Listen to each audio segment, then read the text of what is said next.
Bismillahirrahmanirrahim. Assalamualaikum warahmatullahi wabarakatuh. Saya Farah Abu Bakar, praktisi talent mapping.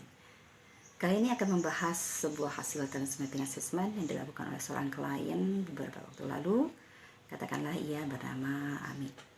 Ami adalah seorang desainer yang berbakat. Ia bekerja di sebuah perusahaan biro desainer terkenal di Jakarta yang memiliki kantor pusat di Singapura. Pekerjaannya cukup prestisius. Ia sangat menikmati pekerjaannya dan sudah dilakukan selama 5 tahun. Namun belakangan dirasakan mulai ada kendala. Ia beberapa kali oleh supervisornya dikatakan kurang kooperatif dengan tim. Sementara ia merasa bahwa dalam bekerja perlu suatu kondisi yang nyaman. Karena hal itu, maka karenanya ia memilih rasanya lebih baik mungkin ia menjadi seorang freelancer desainer saja. Ia memutuskan ingin keluar dari perusahaannya. Ia bekerja selama 5 tahun ini.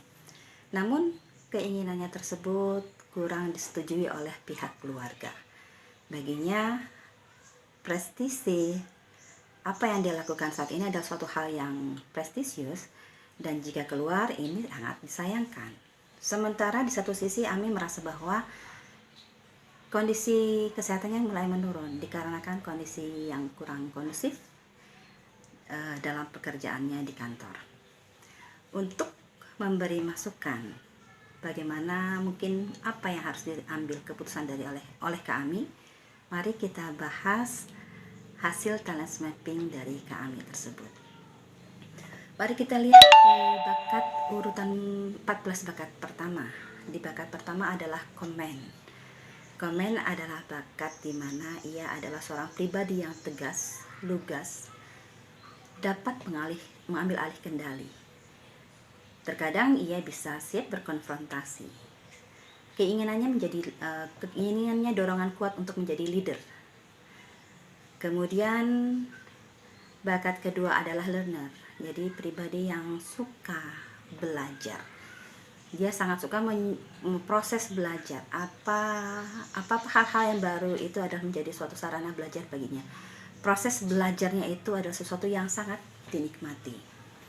Kemudian Mbak Ami ini juga memiliki bakat empati. Ia dapat merasakan, bahkan seolah dapat mendengar apa yang orang lain pikirkan walaupun orang tersebut belum mengatakannya. Ini ada suatu kekuatan yang dimiliki oleh Mbak Ami. Kemudian bakat keempat, ia memiliki communication, di mana ia dapat menyampaikan apa yang dirasakan, dipikirkannya dengan bahasa yang menarik, dan orang lain bisa saja langsung mengiyakan. Kemudian di bakat kelima ada strategik. Strategik adalah pribadi yang dapat menemukan jalan. Di tengah kekusutan dia selalu mencari dan dapat menemukan jalan. Jadi dia akan fokus ke arah tujuan. Apapun yang terjadi, kendala masalah, dia selalu dapat menemukan jalan yang efektif, efisien menuju tujuannya tersebut. Kak Ami ini juga di bakat berikutnya memiliki bakat individualization. Individualization ialah bakat di mana ia dapat mengetahui karakter kinerja dari orang-orang yang ada di sekitarnya. Jadi bisa dikatakan Ami ini ia bisa paham dengan karakter kinerja kekuatan dari masing-masing teman-temannya. Ini adalah suatu kekuatan yang Masya Allah dahsyat begitu ya. Kemudian di bakat selanjutnya ia memiliki bakat intellection. Intellection adalah bakat di mana selalu mencari substansi inti dari segala sesuatu. Ini satu bakat di area left brain, di area thinking talents. Kemudian ada bakat input. Ia suka mengumpulkan semua informasi, semua barang maupun informasi yang dirasakan suatu waktu akan diperlukan bagi dirinya atau tim.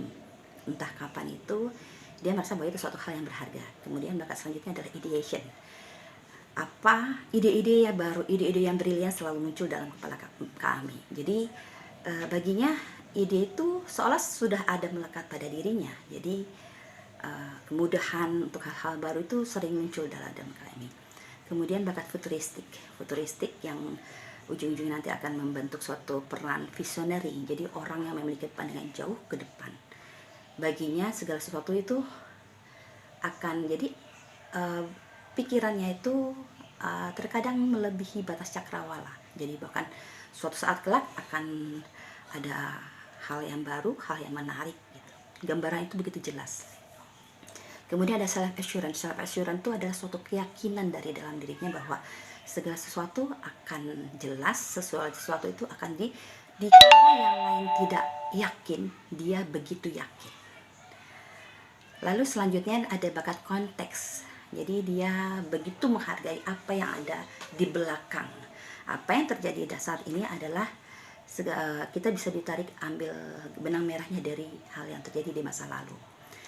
Jadi kesuksesan orang lain saat ini, kita bisa melihat keunggulannya atau hal-halnya dari belakang. Ini pribadi ini adalah pribadi yang sangat menyukai kasus atau hal-hal. Jadi bagiannya masalah malah justru sesuatu yang menarik. Kemudian ada bakat arranger. Arranger ini adalah bakat dimana dia bisa menata segala sumber daya, baik sumber daya manusia maupun sumber daya alam atau sumber daya lainnya. Kemudian yang terakhir adalah bakat keempat, ia memiliki bakat jadi ini adalah ke-14 bakat ini adalah bakat-bakat yang sangat kuat. Jika melihat 14 bakat ini, ada 7 di area thinking dan 4 di area influencing. Orang dengan sebaran bakat di area thinking dan influencing ini adalah profil produktifnya adalah owner. Jadi dia adalah seorang owner, pemilik. Jadi sangat wajar. Seorang owner adalah pribadi yang cerdas, yang bisa mengatur banyak sumber daya, mengatur apa yang ada di sekelilingnya. Dia akan makin baik, makin bagus kinerjanya jika didukung oleh worker yang bisa menghasilkan nanti energi kekuatan yang lebih baik lagi. Jadi sangat wajar jika apa yang terjadi selama ini di perusahaan itu kami ada kendala, karena memang tipikalnya adalah tipikal owner.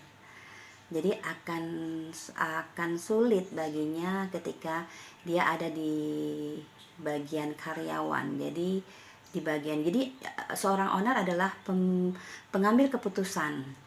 Jadi bagi saya, Ami ini ya memang ada baiknya ia memiliki perusahaan sendiri.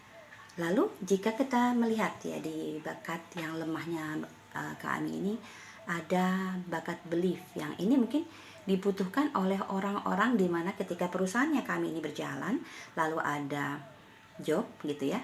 Nah ini memang idealnya dilakukan atau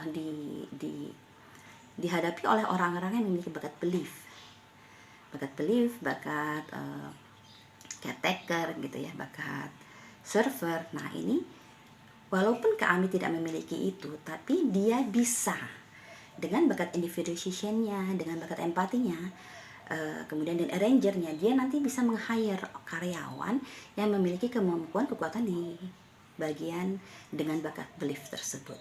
Jadi kalau saya menyarankan, apalagi kita lihat ya di strength cluster map itu di area ide, general ideation, kemudian general think idea, dan di area headman ini sangat kuat menyala. Jadi memang Kak Ami ini sebaiknya jadilah owner, mendirikan perusahaannya sendiri, carilah karyawan dengan bakat kekuatannya, individualization-nya, kemudian dengan bakat arrangernya dia nanti akan bisa mengatur segala sumber daya yang ada. Adapun bagaimana menghadapi keluarga, saya rasa dengan menghadirkan hasil talent mapping assessment ini kepada keluarganya, sampaikan dengan baik, insya Allah keluarga akan memahami. Kesuksesan anak, kesukseskan diri, jika tidak didukung dengan kesehatan akan sangat disayangkan. Jadi ada baiknya semua pihak bisa lebih bijak, berbicaralah, sampaikan dengan pelan, dengan baik, insya Allah semua akan memahami. Demikian kami, terima kasih. Assalamualaikum warahmatullahi wabarakatuh.